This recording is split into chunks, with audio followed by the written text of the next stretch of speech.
I am spirit, and I will accept my part in God's plan for salvation.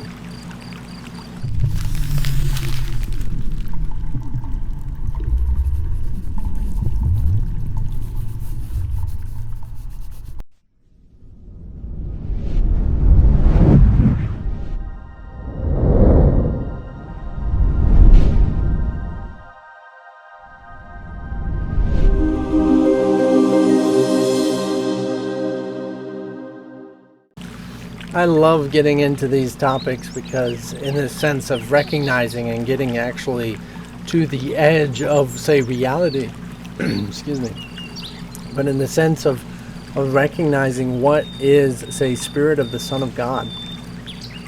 As we talked about, I really want to emphasize again what it is that I refer to the Son of God as a consciousness, and therefore consciousness is not referencing to spirit. Spirit, holy spiritual universe is a different thing.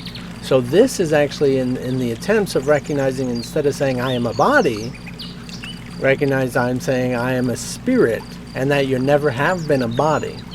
So what the reality of the Son of God is strictly consciousness. But then it has the experience of whatever it's experiencing. It's not limited to the physical reality like we see here, but in the sense of the experience that it has is all based off the holographic, transparent, illuminated reality of the spiritual universe, and that is spirit. So we want to recognize here when it's saying that I am spirit is emphasizing the fact that you are limitless and not limited. Physical reality is nothing but limited, right? I mean, you're limited by pain, you're limited by suffering, by time, by experiences, by memory, by capabilities, and you have to go through this course because you insist that it is all that you are and that you are limited by it, right? So to understand that you are unlimited comes into the realm of spirit. The holy spiritual universe is a holographic representation of what you are. So I say it in that way. I say holographic representation, very specifically for a purpose. And that being what you are is of consciousness. It represents what you are and what you believe about yourself in consciousness. So it in itself is not consciousness, but it only can represent, like a mirror in itself has no image. But that image that it represents is what you show it. So in the same sense, consciousness stands in front of the mirror of what is the holographic universe. That consciousness of Christ sees only itself in the mirror of reality. Yes, I used to be a pantomime. I really did in high school. I took state in pantomime because it reflected my consciousness. Yeah, so I talk a lot for a pantomime, don't I?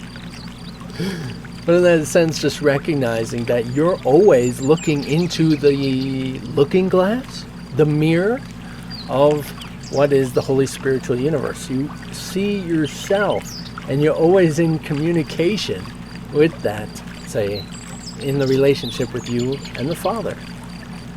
My spectacle. I literally, every time I see, unless it's like this, I see, I'm holding a spectacle. I am a pantomime, aren't I? Oy, jeez.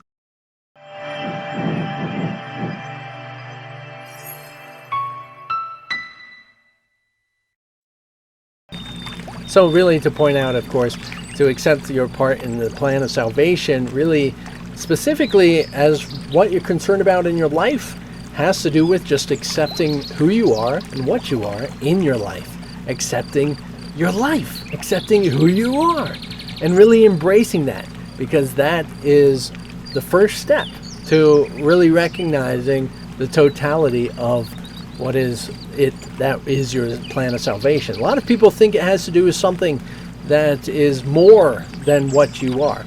But you are a specific design, regardless if you think of it as the ego or not, for your salvation. You are a specific design for your salvation. And to embrace it is the majority of that salvation.